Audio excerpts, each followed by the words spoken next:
You know, there's a silent war being fought right now, every single second, all across India. It's not on a battlefield, it's happening on our phones and our laptops. It's a fight for our data, our money, and frankly, our peace of mind. So today, we're going to pull back the curtain on the world of cybercrime and ask a really important question. Who's actually winning the battle for our digital future? So just how big of a problem are we talking about? Well, let's put a number on it. In just the last 5 years, cybercriminals have managed to steal over 31,500 crore rupees from the Indian economy.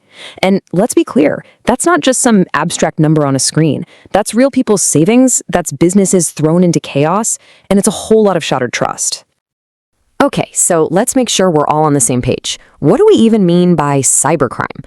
The official definition is pretty straightforward. It's any crime where a digital device is either the weapon or the target. Now, think about that for a second.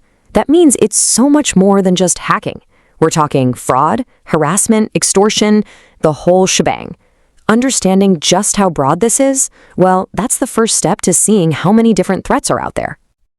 And that really gets to the heart of it. See, cybercrime isn't some static thing you can just figure out and then forget about. It's constantly changing, constantly evolving. The criminals are always coming up with new plays, so let's take a look at the new face of this threat. I'm sure we're all familiar with the usual suspects, right? That sketchy email that looks like it's from your bank asking for your password, or that random text message with a link you know you shouldn't click. For years, these have been the go-to moves for cybercriminals, but the game has completely changed. The playbook today is on a whole other level. I mean, we're talking about things like digital arrest scams, where someone impersonates a police officer to scare you into paying them, or cryptojacking, which quietly turns your computer into a crypto mining zombie without you even knowing.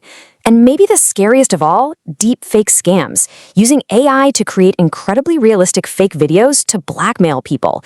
This isn't just annoying spam anymore, it's straight up psychological warfare. So the threats are getting way smarter, which begs the question, right?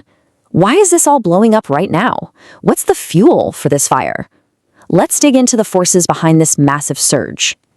Well, it's not just one thing. It's more like a perfect storm. On one side, you have India's amazing digital leap forward. Things like UPI and Aadhaar have put millions online. But that's also created a huge new pool of potential targets. And on the other side, the criminals have gone pro. They're not just lone hackers anymore. They're organized global businesses, using things like VPNs to disappear and operating from countries where it's hard to catch them. And let's just zoom in on that idea for a second. We are now living in the age of crime as a service. And yeah, it is as crazy as it sounds. You don't need to be a coding genius anymore.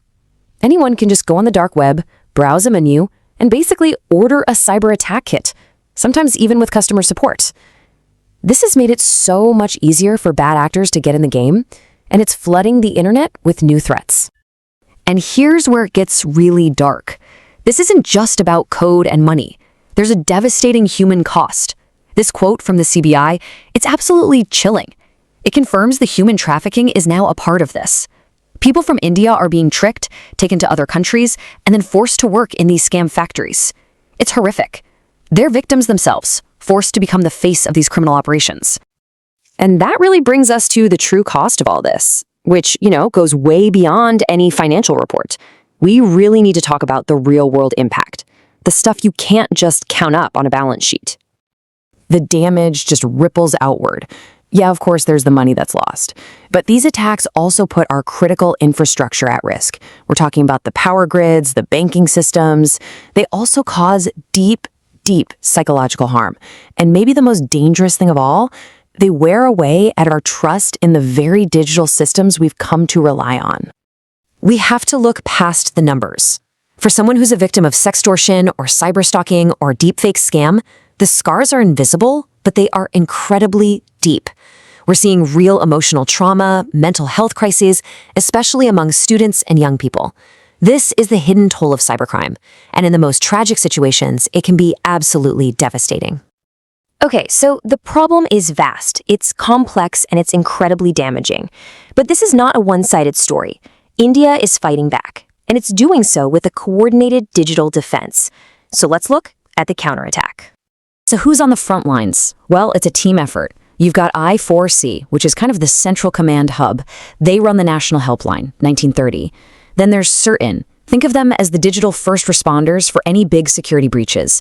NCIPC is like the guardian for our most critical systems, and then you have the heavy hitters like the CBI and NIA who go after the biggest, most complex international cases. You know, technology is a double-edged sword, right? And India is definitely using it for defense. On the proactive side, trying to stop crime before it happens, we've got AI being trained to spot fraud and card tokenization, which secures payments by basically giving merchants a temporary code instead of your real card number. And then on the reactive side, there are new tools to spot deepfakes, take down malicious websites, and even help people clean malware off their devices. But here's the thing. All the fancy tech in the world isn't a silver bullet. The strongest shield is and always will be an informed citizen. That's us. That's why public awareness is such a huge part of this fight. We've got national campaigns teaching digital safety, schools are starting to teach cyber literacy, and specific groups like investors are getting targeted advice to help them stay one step ahead of the scammers. Now, all these efforts are absolutely vital, but the attackers, well, they don't take a day off. The threats just keep on evolving. And that brings us to the future. So how do we keep strengthening India's digital shield for the challenges that are coming next? So what's on the to-do list? Well, experts have a pretty clear roadmap. We need legal reforms. Things like giving the CBI more power to act nationwide and making the penalties for these crimes much tougher. It also means holding social media platforms more accountable for what happens on their sites. And a big one, way better international cooperation to chase these criminals across borders. On the tech front, we need to future-proof our security with things like quantum-resistant encryption, basically code so strong that even the supercomputers of tomorrow can't crack them. And that brings it all back to a final, really crucial question. As governments and tech companies race to build stronger defenses, we have to remember that a shield is only as strong as its weakest link. So, as we all live more of our lives online, the question isn't just about what they're going to do, it's about what we are going to do. In this world of ever-changing digital threats, what's our role? What's your role in building a safer digital future for all of us?